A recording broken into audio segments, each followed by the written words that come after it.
قارئین و ناظرین، ملاحظہ فرمائیے کس طرح سادہ لو عوام کو کچھ لوگ اپنی من پسند باتوں سے الجھا کر گمراہ کر رہے ہیں۔ غربی کی باتوں میں کھلم کھلا تضاد ان کی علمی سطح کے ناقص ہونے پر دلالت کرتا ہے۔ جہاں وہ کچھ اچھی باتیں کرتے ہیں، ان کے ساتھ ساتھ بہت ساری خلاف حقیقت اور قابل اعتراض باتوں سے عوام کے اذہان کو منتشر کرتے ہیں، جو قرآن و حدیث کے خلاف تو ہیں ہی، لیکن وہ خود ان کی اپنی کہی ہوئی باتوں کو غلط ثابت کر دیتے ہیں۔ یعنی حق بات کو چھپانے کی کوشش ان کی اپنی زبان خود ناکام بنا دیتی ہے۔ ان کی ان حرکتوں سے عوام الناس بہت حد تک گمراہ ہو رہی ہے۔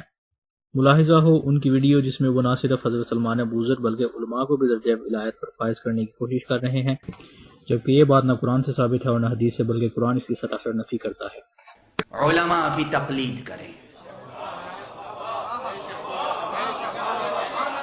اللہ تک پہنچنے کے لیے رسول تک پہنچنا ضروری ہے، رسول تک پہنچنے کے لیے علی تک پہنچنا ضروری ہے، علی تک پہنچنے کے لیے سلمان و ابوذر تک پہنچنا ضروری ہے۔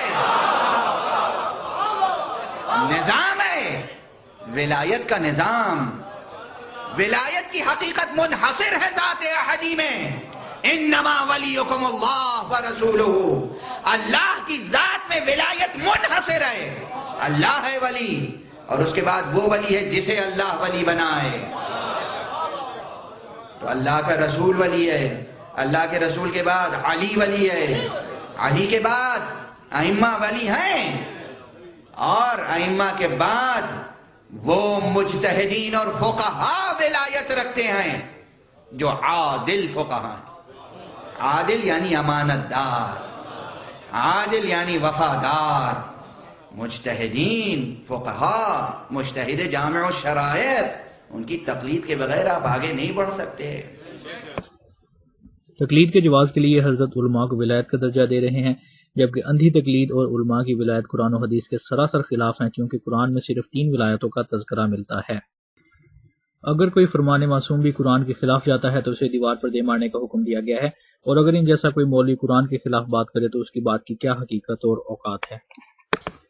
اگر سلمان ابوذر نے کبھی اپنے ولی ہونے کا دعویٰ کیا ہو تو ہمیں بتایا جائے، اور اگر وہ بھی علی ولی اللہ کا کلمہ پڑھتے ہیں تو غربی کا انہیں اور آج کل کے علماء کو ولی کہنے کا افسانہ کیا معنی رکھتا ہے۔ اب ملاحظہ فرمائیے، انہی حضرت کی اپنی زبان سے اقرار کے قرآن کے مطابق ولی صرف 3 ہیں، یعنی اللہ، رسول اور مولا علی علیہ السلام۔ اور آیہ مبارکہ ولایت پڑھ لیجئے سورہ مائدہ میں، انما ولیکم اللہ ورسولہ والذین آمنوا الذین یقیمون الصلاۃ۔ بس تمہارا ولی اللہ ہے، اور اللہ کا رسول، اور وہ مومنین جو ایمان لانے والے ہیں، جو زکوٰۃ دینے والے، نماز قائم کرنے والے ہیں، زکوٰۃ دینے والے ہیں، حارت رکوع میں۔ 3 افراد کی ولایت کا اعلان ہوا۔ اس 3 افراد کی ولایت کا اعلان میں قبل و بعد بھی ہے۔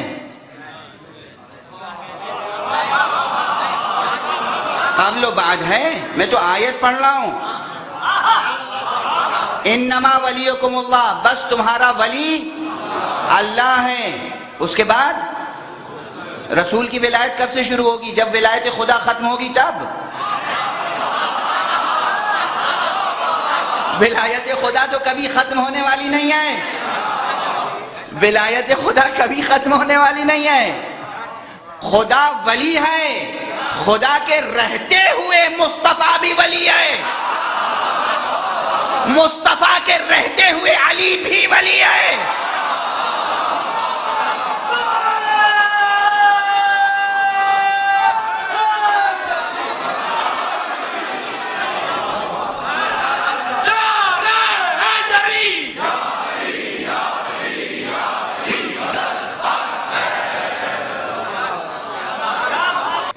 اس طرح کے لوگوں کا مقصد یہ ہے کہ نوجوانان ملت تشیع کو گمراہ کر کے اپنے شکنجے میں کیا جائے اور ان کی قیمتی توانائیوں کو اپنی مرضی کے مطابق استعمال کیا جائے، تاکہ وہ ناصبیوں اور دشمنان شیعت سے اپنا دفاع کرنے کی بجائے ان مولویوں کو نہ ماننے والوں سے ہی لڑتے رہیں۔